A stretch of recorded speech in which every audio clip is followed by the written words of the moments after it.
거두신경 말씀으로 사순절 5번째 새벽기도 시작합니다. 전능하사 천지를 만드신 하나님 아버지를 내가 믿사오니 그 외아들 우리 주 예수 그리스도 믿사오니 이는 성령을 잉태하사 동정녀만에서 나시고 본적들에게 고난을 받사 십자가로 겨 죽으시고 장사한 지 사흘 만에 죽은 자 가운데서 살아나시며 하늘로서 전능하신 하나님 편자 계시다가 저희로서 산자 죽은 자를 심판하러 오시리라. 성령을 믿사오며 거룩한 공예와 성도가 소통하는 것과 죄를 사하시는 것과 몸이 다시 사는 것과 영원히 사는 것을 믿사옵나이다. 아멘. 찬송가 292장 함께 찬송하겠습니다. 찬송가 292장 찬송합니다.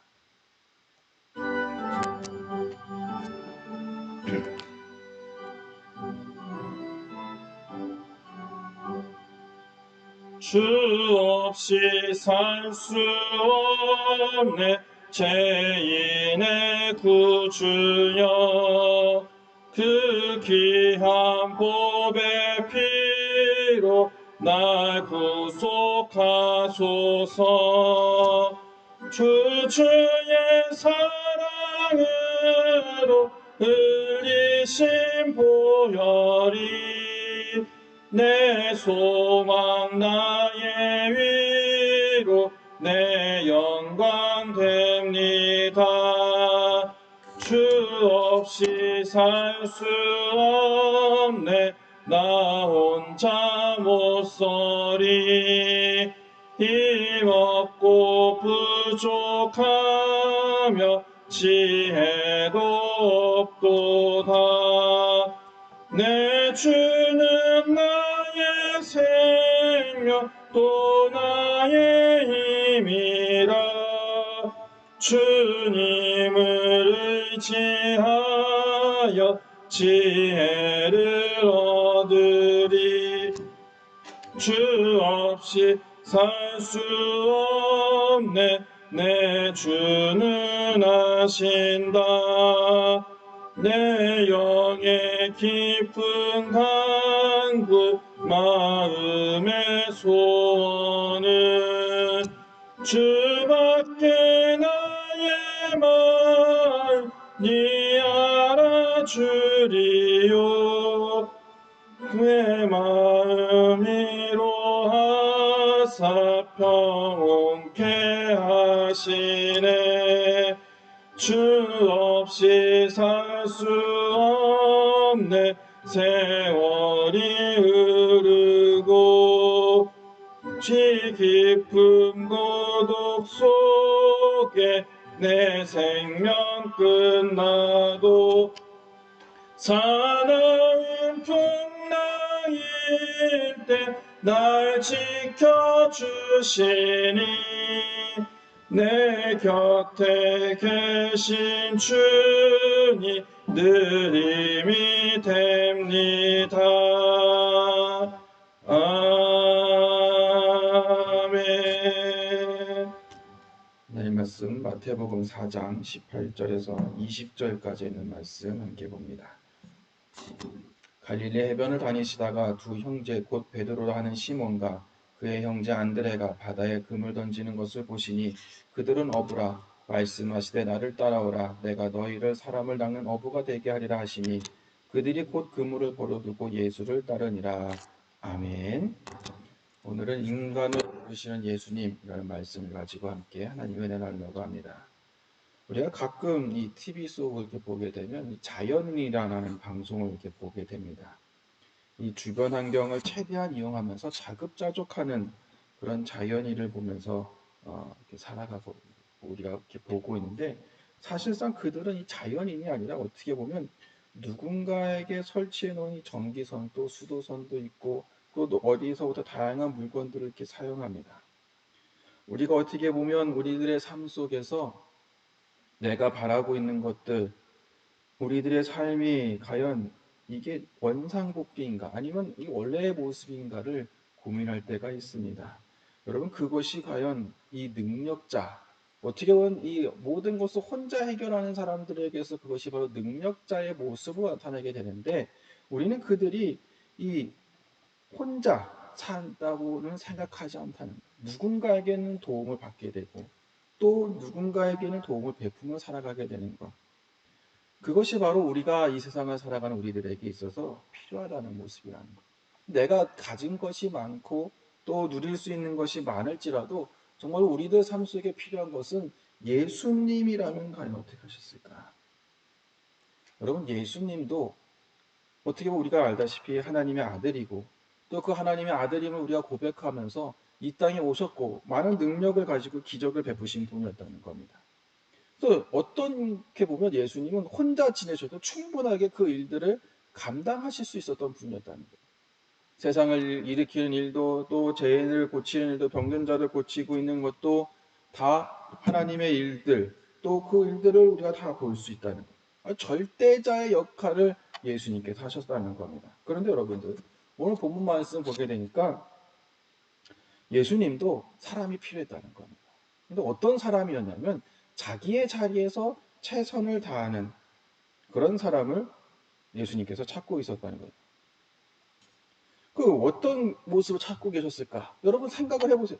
예수님께서 이 네 명의 어부를 부르셨을 때 그들의 삶의 위치는 어떻게 보면 우리가 기억하고 온 것처럼 가장 아래에 있던 가장 하층미에 있던 사람을 예수님께서 그들을 부르셔서 함께 동역하기를 원하셨다는 겁니다.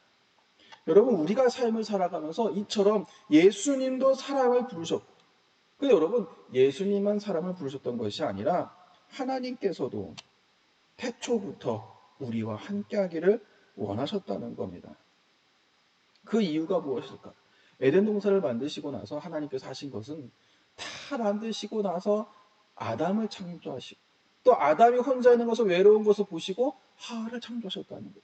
그러니까 여러분 우리가 삶을 살아가면서 이 하나님의 모든 것, 그 삶 속에서 하나님께서 아담과 하와를 창조하셨고 매우 기뻐하셨다는 것, 그들과 함께할 수 있었기 때문에 그렇다는 겁니다. 그러니까 여러분 예수님도 마찬가지였다는 거예요. 자기 스스로 예수님 혼자서 많은 것을 행할 수 있고 또 그 일을 통해서 많은 기적을 베푸고 은혜를 베풀 수 있는 충분한 여건이었음에도 불구하고 인간인 우리를 부르신 이유는 단 하나 함께하고 싶어서 함께하고 싶어서. 여러분 지금 어떻게 보면 이 코로나19 시대를 보내면서 우리는 이 함께라는 단어에 대해서 상당히 두려워하고 있습니다. 멀리하고 있습니다. 왜 그럴까? 이 함께하는 면 어떻게 보면 그것이 근원이지가 될 수밖에 없기 때문에 그렇다는 거예요. 여러분 그것이 핑계거리가 될 수도. 우리가 몸은 같이 하지 못하지만 어떤 우리들의 기도와 우리들의 뜻이 함께 모여서 그것을 이루어가게 된다면 아마 더 큰 일들을 우리가 믿음으로 감당하고 그 일들 속에서 하나님의 신실한 뜻을 우리는 날마다 바라볼 수 있는 그런 삶이 되게 될 줄로 믿습니다. 여러분 우리가 기억할 것은 무엇이냐?